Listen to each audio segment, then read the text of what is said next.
11:40 p.m. on the 20th of August last year, a Hyundai car drove into Leinster Road in Old Swan, Liverpool. Inside were two men, James Witham and Joseph Pears. They drove there as a result of a criminal agreement with Niall Barry and Sean Zeisz to kill the occupants of 40 Leinster Road using a Scorpion submachine gun.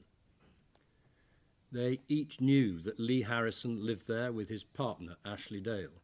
It was their home. The car had been acquired in the days leading up to what happened, with false number plates ready to use when the hiding of the car followed. In an attempt to bring the occupants out of the house, Witham and Pears stabbed the car tyres of the car parked outside. That set off the car alarm.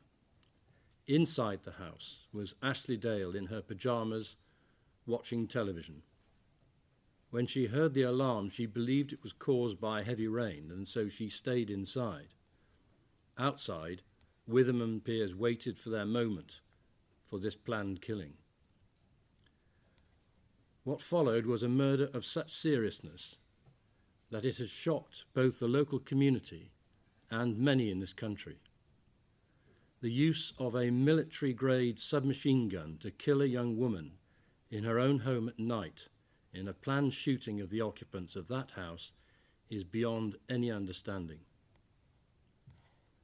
At just after midnight, Witham got out of the Hyundai car, wearing a balaclava to hide his face. He carried that Scorpion submachine gun loaded with 15 bullets. He broke through the locked front door, walked into the dining room. Ashley was in that room alone, moving towards the kitchen back door to escape, and there were lights on so that she was visible. Witham wickedly fired 10 bullets towards her as she was vulnerable and defenseless. One of those bullets passed through her abdomen and killed her. Her screams were heard by neighbours. Leaving her to die, Witham went upstairs looking for Lee Harrison.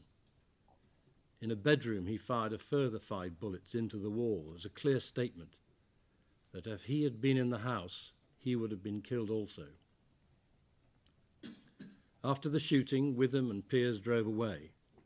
The car was parked elsewhere, out of view, and later that day to be hidden on the driveway of a property in St Helens. A week later, it was driven by Pears and Zeisz to be hidden on another driveway in St Helens until it was discovered by the police on the 9th of October. Ashley Dale died very shortly after she was shot. Lee Harrison has refused to cooperate in the police investigation into her murder. So involved with criminal drug-dealing gangs is he. For the family of Ashley Dale, this must have been a cruel twist to the tragic loss of their daughter and sister. Not only was she brutally killed in her own home, but Lee Harrison has refused to assist the police to bring her killers to justice. Yet despite this, Ashley's family has shown remarkable dignity as they've listened to the evidence in this trial. This court has heard the most moving victim personal statements of Ashley's mother, father, and grandmother.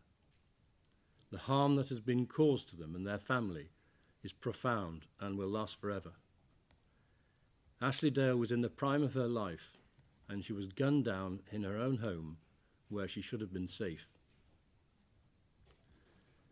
This murder and the criminal conspiracies to murder and to possess the prohibited firearm and ammunition were planned by the 4 of you. The motive concerned a deep-seated drugs feud between Barry and Lee Harrison, who was also associated with a drugs criminal group called the Hillsiders, dealing in kilo quantities of Class A and B drugs and with access to guns. Barry also had access to guns, particularly military-grade Scorpion submachine guns. Witham, Zeisz and Pears were part of the gang with Barry and in violent competition with the Hillsiders, one of whom discharged a firearm in public and threatened Zeisz. I'm sure on the evidence that Barry and Witham played the lead roles in this murder, which was discussed and carried out from Barry's flat at 267 Pilch Lane in Huyton. Barry directing and providing the gun and ammunition, whilst Witham agreed to carry out the shooting, with Piers assisting Witham driving in the car to the scene. They travelled in that car jointly, puncturing the car tyres to activate the car alarm, and remained together as they returned to the flat in Pilch Lane. It was there that Barry and Zeisz waited, anxiously calling Witham and Piers to hear how they were progressing in the planned killing. In the days that followed, Barry planned to leave the country, but was arrested before he could do so. Witham and Piers stayed in a hotel in St Helens, away from their homes in Liverpool, and also stayed in Scotland before they were arrested. Upon the arrest of Barry and Zeisz, evidence was also discovered of other offences by them, amounting to very serious organised crime. It was revealed in EncroChat conversations, in which both Barry and Zeisz were part of a conspiracy to supply large quantities of illicit drugs over a 6-month period in 2020 in both the north and south of this country. In Barry's case, over 40 kilograms of cocaine, half a kilogram of heroin, 28 kilograms of cannabis, 1 kilogram of ketamine, and a kilogram of amphetamine, represented in counts 1 to 5 of the second indictment. A cautious estimate of the value of those drugs is over £1.5 million. Count 7 of that indictment also concerned a conspiracy to possess prohibited weapons and ammunition, including a Scorpion submachine gun identical to the one used to murder Ashley Dale. Count 8 concerned a conspiracy to sell or transfer a prohibited weapon and ammunition. Those offences were also in 2020. Barry was convicted of them after a trial on the 8th of June this year. He must now be sentenced for those offences in addition to the offences with which this trial was concerned. Zeisz pleaded guilty to the conspiracy to supply drugs, being 14.5 kilograms of cocaine, 6 kilograms of heroin, 13 kilograms of cannabis, and 2 kilograms of ketamine over the same 6 months period in 2020. A cautious estimate of the value of those drugs is over £680,000. I shall give him full credit for his guilty plea to those offences. The defendant's antecedents are as follows. Joseph Piers is aged 29 and has previous convictions for 11 offences, including driving offences, drugs possession, and public order offences. Those convictions do not significantly aggravate the seriousness of these offences. Sean Zeisz is aged 28 and has previous convictions for 6 offences, including for possession of Class A and B drugs and handling stolen goods. In 2016, he was convicted of assault occasioning actual bodily harm and common assault. The victim was his girlfriend at the time. Whilst noteworthy, those convictions do not, in my judgment, significantly aggravate the seriousness of these offences. Now, Barry is aged 26 and has 4 previous convictions, in addition to those he was convicted of after trial in June this year. They were for drugs possession in relation to cocaine and cannabis. Of themselves, they do not significantly affect the seriousness of these offences. And James Witham is aged 41, the oldest of the defendants. He has 37 previous convictions, including for drugs possession, drug supply, dishonesty offences, and 1 for assault occasioning actual bodily harm in 2002. Of themselves, they also do not significantly aggravate the seriousness of these offences. There is little that can be said in mitigation of sentence for any of the defendants. In sentencing the defendants and assessing their culpability for counts 1 to 3, murder, conspiracy to murder, and conspiracy to possess a prohibited weapon and ammunition with intent to endanger life, I am satisfied that Witham and Barry must be treated as equally the most culpable. Witham carried out the shooting, and it was Barry who provided the gun with the ammunition and was the protagonist in the planning. He had the greatest motive and had threatened violence to Lee Harrison previously. Peers assisted Witham in the shooting, and Zeisz actively and intentionally encouraged the shooting. The sentence for the murder of Ashley Dale, count 1, must be imprisonment for life for each of you. I am required to fix the minimum term that must be served in custody before any of you may seek a release on licence, which will be decided on whether you remain a danger to the public, as I find that you currently do. The starting point for the determination of that minimum term must be 30 years, because this was a murder with a firearm. That term must be adjusted upwards substantially to reflect the aggravating factors of seriousness and your overall offending. I have concluded that those aggravating factors include, firstly, that this was murder involving a significant degree of planning. Secondly, that you are each to be sentenced for the conspiracy to murder Lee Harrison. Thirdly, that Ashley was murdered in her own home. Fourthly, the highly dangerous firearm used in the murder, a submachine gun which was used to discharge 15 bullets in the home of Ashley Dale and Lee Harrison. Fifthly, the efforts to dispose of evidence, including hiding the Hyundai car used in the shooting and the firearm, which has never been recovered. Sixthly, these offences were carried out against a background of violent drugs gang rivalry. In addition, in the cases of Zeisz and Barry, you must be sentenced for the separate offending on the second indictment, for which Barry was convicted earlier this year and Zeisz pleaded guilty. I must make it clear that sentencing you all is not a mathematical exercise of adding up all the sentences to arrive at a final sentence. I shall impose imprisonment for life with a single minimum term on count 1, murder, which will reflect all of the defendants' offending. I shall impose concurrent sentences for counts 2 and 3, and also for the second indictment, which concerns Zeisz and Barry only.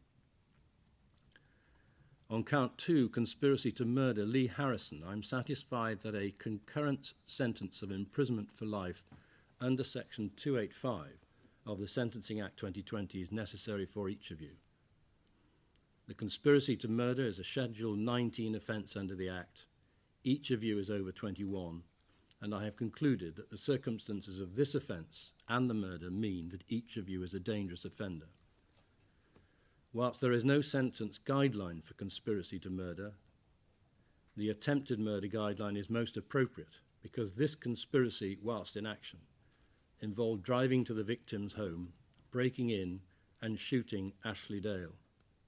Had Lee Harrison been at home, I am sure that he would also have been murdered. As an attempted murder, count 2 involved very high culpability with the use of a prohibited firearm and Category 3 harm. That provides a starting point of 25 years imprisonment with a sentence range of 20 to 30 years. Many of the aggravating factors for count 1 apply to count 2 and necessitate an increase in the sentence to 27 years. I find no significant mitigating factors.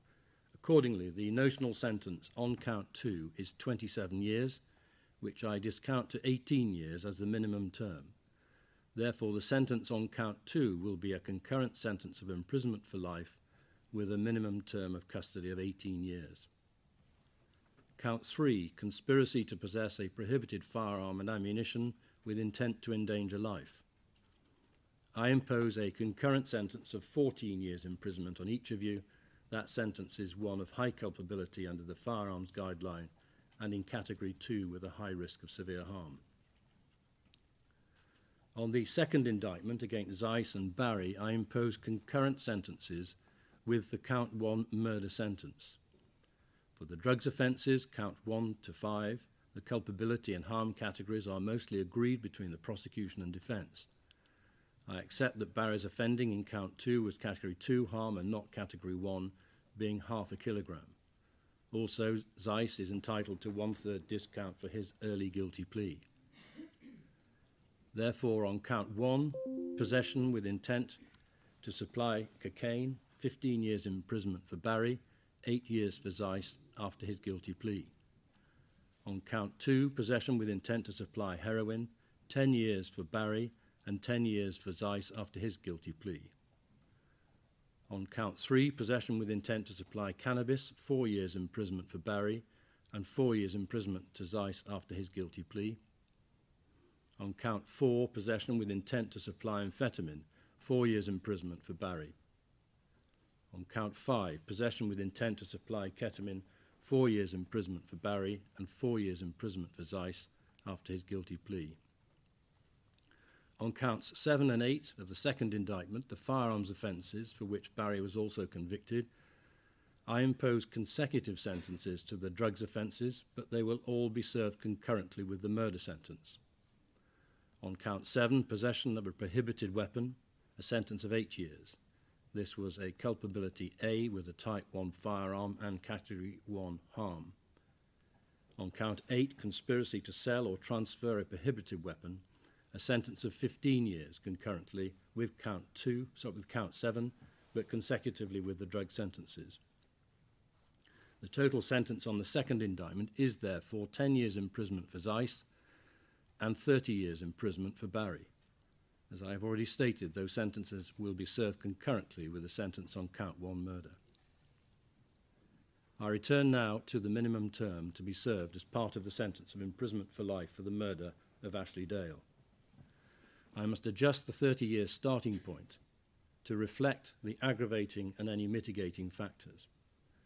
Also, I adjust that term to take into account the different roles played by each of you. Finally, I've made a significant downward adjustment of the term to reflect the principle of totality of sentencing. Stand up.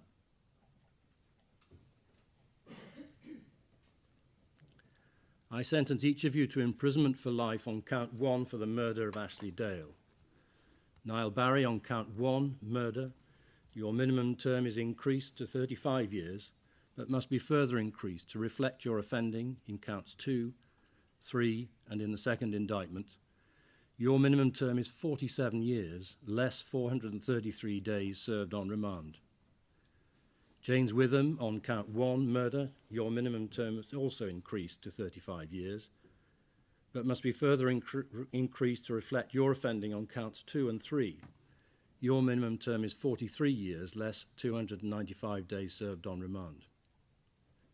Joseph Pears, on count 1, murder, your minimum term is increased to 33 years, but must be further increased to reflect your offending in counts 2 and 3. Your minimum term is 41 years, less 295 days served on remand. Sean Zeisz, on count 1, murder, your minimum term is increased to 32 years, but must be further increased to reflect your offending in counts 2 and 3 and the second indictment. Your minimum term is 42 years, less 448 days served on remand. On count 2, conspiracy to murder, I impose a concurrent sentence of imprisonment for life on each of you, with a minimum term of 18 years custody. On count 3, conspiracy to possess a prohibited firearm and ammunition with intent to endanger life, I impose a concurrent sentence of 14 years imprisonment on each of you. The sentences on the second indictment of 30 years imprisonment for you, Barry, and 10 years for you, Zeisz, will also be served concurrently. You will each be required to pay the statutory charge, but in your cases, Zeisz and Barry, I've postponed the making of the order until the conclusion of the confiscation proceedings under the Proceeds of Crime Act 2002. In your cases, Pears and Witham, I make the surcharge order now, which will be in the appropriate amount and set out in the court order. Take them down.